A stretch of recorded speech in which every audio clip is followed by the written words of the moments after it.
माशा अल्लाह ला हौला वला कुव्वता इल्ला बिल्लाहिल अलिय्यिल अज़ीम रब्बि इश्रह ली सदरी व यस्सिर ली अमरी वहलुल उक़दतम मिन लिसानी यफ़क़हू क़ौली अऊज़ु बिल्लाहि मिनश शैतानिर रजीम बिस्मिल्लाहिर रहमानिर रहीम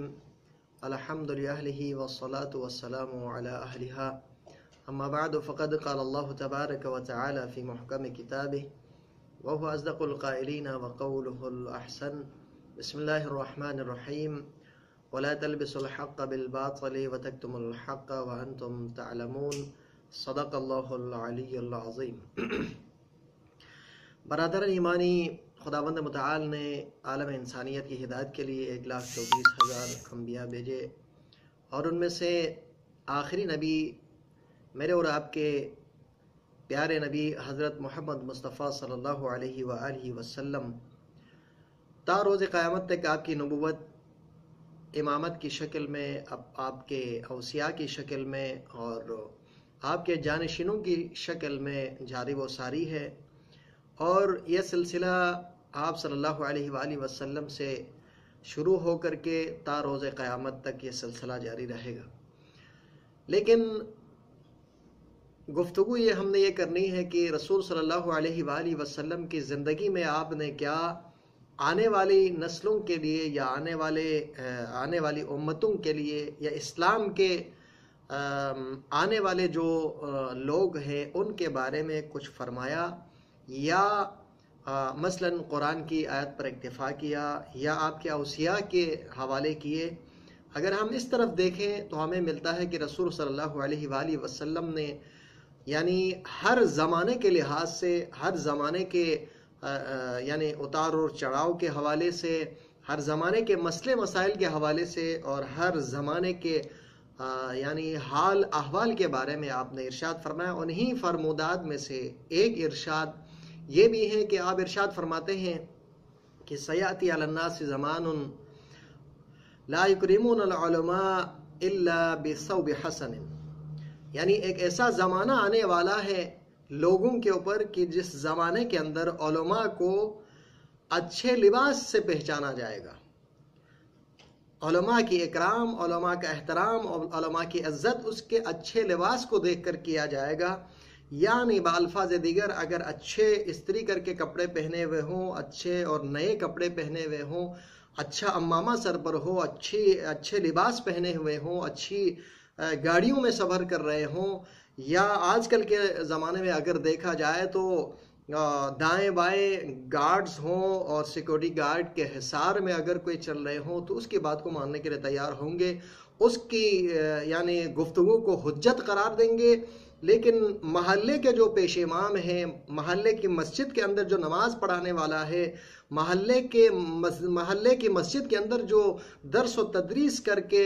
वाज़ व नसीहत करने वाला है, उसकी बात को मानने के लिए कोई तैयार नहीं है। आजकल के ज़माने के ऊपर ये आखिरी ज़माने की तरफ इशारा करते हुए आपने ये इरशाद फरमाया कि अच्छे लिबास को देखकर उलमा की इकराम करेंगे, उलमा की इज्जत करेंगे। और इसी तरीके से फरमाते हैं कि वला यस्माऊनल कुरआन इल्ला बिसौत हसन, कुरान को अच्छी आवाज़ के ज़रिए से सुनेंगे। यानी अच्छी आवाज़ हो तो कुरान सुनने के लिए तैयार होंगे, लेकिन अच्छी आवाज़ नहीं होगी तो कुरान के पैगामात को सुनने के लिए तैयार नहीं होंगे, जैसे कि हम अपने रोज़मर्रा ज़िंदगी में देख रहे हैं। इसी तरीके से आप इसी हदीस के तसलसल में इरशाद फरमाते हैं कि वला यअबुदून अल्लाह इल्ला फ़ी शहर रमज़ान, खुदावंद मुतआल की अबूदियत और बंदगी नहीं करेंगे सिर्फ सिवाय इसके कि माह रमज़ानुल मुबारक के अंदर। जैसे कि आप देखते हैं कि आपके और हमारी मसाजिद और इमाम बारगाह अय्याम माह रमज़ान के अंदर पूरी मस्जिद भरी हुई होती है। माह रमज़ान के शुरू से लेकर आखिर तक पूरी मस्जिद भरी हुई होती है और बाकी 11 के 11 महीने मस्जिद वैरान होती है। इसी ज़माने की तरफ इशारा फरमाते हुए आप इरशाद फरमाते हैं कि ला हया लिनिसाइहिम, उस ज़माने के एक ऐसा ज़माना आने वाला है जिस ज़माने के अंदर उनकी औरतों को कोई हया नामी कोई शे उनके पास मौजूद नहीं होगी, हया वाली कोई चीज़ उनके पास मौजूद नहीं होगी। वला सब्रा लिफुकराइहिम, उनके फुकरा के अंदर सब्र नहीं होगा। वला سخاء لأغنیائہم، اور ان کے اس زمانے کے اندر جو امیر لوگ ہوں گے، امیر طبقہ ہوگا، ان کے پاس سخاوت نہیں ہوگی، وہ مسکینوں کو کھانا کھلانے کے لیے یا فقیروں کو دینے کے لیے، محتاجوں کی مدد کرنے کے لیے تیار نہیں ہوں گے۔ آگے ارشاد فرماتے ہیں کہ ہمہم بطونہم، یعنی ان کا ہم و غم ان کا پیٹ ہوگا، یعنی پیٹ کے پیچھے وہ چلیں گے، پیٹ کے لیے سب کچھ کریں گے، دین کو بھی پیٹ کے اسی رخ کے اوپر قربان کریں گے، دین کو اور دنیا کو سب کچھ اسی پر قربان کرنے کے لیے تیار ہوں گے۔ ہمہم بطونہم، ہم و غم ان کا پیٹ ہوگا، یعنی پیٹ کی پجاری ہوگی۔ خدا کی عبودیت اور بندگی کہیں کہیں پر نظر آئے تو آئے، وگرنہ بہت کم جگہوں پر خدا کی بندگی نظر آئے گی، بلکہ اس کے بدلے میں پیٹ کی پجاری نظر آئے گی۔ ارشاد فرماتے ہیں ہمہم بطونہم ونساؤہم قبلتہم، یعنی ان کے خواتین ان کا قبلہ ہوگا، خواتین جو کہیں گی اسی طریقے پر عمل کرنے کے لیے تیار ہوں گے۔ بڑی افسوس کے ساتھ کہنا پڑتا ہے کہ معاشرے کے اندر یعنی ہماری ماں بیٹیاں جو اوریانی کے عالم میں ہمارے سڑکوں پر نکلتی ہیں یا مثلاً بازاروں میں نکلتی ہیں، جس کے اصل سبب ان کے گھر کے افراد جو مرد حضرات ہوتے ہیں ان کی یعنی بے غیرتی اور بے حسی کی وجہ سے یہ ہو رہا ہے۔ اگر ان کی طرف سے کوئی نظام ہوتا، اگر ان کی گھر والوں کی گھر کے سربراہوں کی طرف سے ایک قانون ہوتا اور نظام ہوتا، اور نظام کے تحت ان کو چلاتے، تربیت کے تحت ان کو چلاتے، ایک تربیت اور آداب و اخلاق کے دائرے میں ان کی رہنمائی کرتے، تو یہ مسئلے مسائل ہمارے معاشرے کے اندر نظر نہیں آتا۔ بہرحال احادیث کے اندر ارشاد فرماتے ہیں کہ لا یقنعون بالقلیل،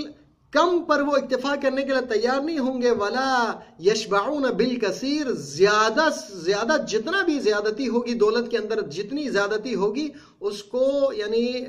کم پڑے گا، اس کے اوپر یعنی اکتفا کرنے کے لیے تیار نہیں ہوگا۔ ہم و غم زیادہ سے زیادہ اپنے جیب بھرنے، بینک بیلنس بھرنے، پراپرٹیز، گاڑیاں اور ومافیہ جتنی بھی چیزیں ہیں، احتیاجات سے ہٹ کر، احتیاجات سے بڑھ کر بھی اس کے پاس جمع ہو جائے تو بھی اس کا پیٹ ہرگز نہیں بڑھے گا۔ ہمہم بطونہم نساؤہم قبلتہم بیوتہم مساجدہم، یعنی ان کا جو گھر ہوں گے وہ ان کی مسجد ہوگی، یعنی ایک قدم کے فاصلے پر مسجد ہوگی، تو اس مسجد میں نماز پڑھنے کے بجائے اتنے مصروف ہوں گے مال و دولت جمع کرنے میں کہ 2 رکعت نماز کو وہ اپنے گھر کے اندر پڑھیں گے۔ یعنی اتنا بھی احساس نہیں ہوگا کہ یہ مسجد نماز پڑھنے کے لیے بنائی گئی ہے، اس مسجد کے اندر مسجد کا بھی ہمارے اوپر حق ہے۔ اس کا حق یہ ہے کہ 5 وقت کی نماز جا کر مسجد کے اندر پڑھے، اس کے لیے تیار نہیں ہوں گے، بلکہ وہ اپنے گھر کو مسجد قرار دیں گے، 2 رکعت جو نماز واجب ادا کریں گے وہ بھی گھر کے اندر پڑھیں گے۔ یعنی میں رسول صلی اللہ علیہ وآلہ وسلم کی حدیث سنا رہا ہوں، میں اپنے جیب سے نہیں کہہ رہا۔ ارشاد فرماتے ہیں کہ دینہم دراہمہم، ان کا دین درہم و دینار ہوگا، بندگی خدا کی کریں گے، کلمہ خدا کا پڑھے گا، کلمہ خدا کا اور رسول کا پڑھیں گے، اور لیکن اس زمانے کے لوگ کلمہ خدا کا پڑھیں گے اور رسول کا کلمہ پڑھیں گے، بندگی وہ دین اور یعنی قوانین وہ اپنے پیسوں کے اوپر مرتب کریں گے، یعنی جہاں پر فائدہ ہوگا وہاں پر جائیں گے، جہاں پر فائدہ ملے گا وہاں پر جائیں گے، یہاں تک کہ وعظ و نصیحت کے لیے، یہاں تک کہ نماز میں جانے کے لیے، یہاں تک کہ مثلا درس و تدریس میں شرکت کرنے کے لیے بھی فائدہ دیکھیں گے۔ فائدے کے پیچھے ہم و غم اس کا فائدہ ہوگا، مال و دولت اس کا ہم و غم ہوگا، اس طریقے سے یعنی لوگ زندگی گزاریں گے۔ جب یہ سارے طریقے ہوں گے، آخری کچھ جملے رہتے ہیں، انشاءاللہ وہ ہم اگلی نشست میں بیان کرنے کی کوشش کریں گے۔ اسی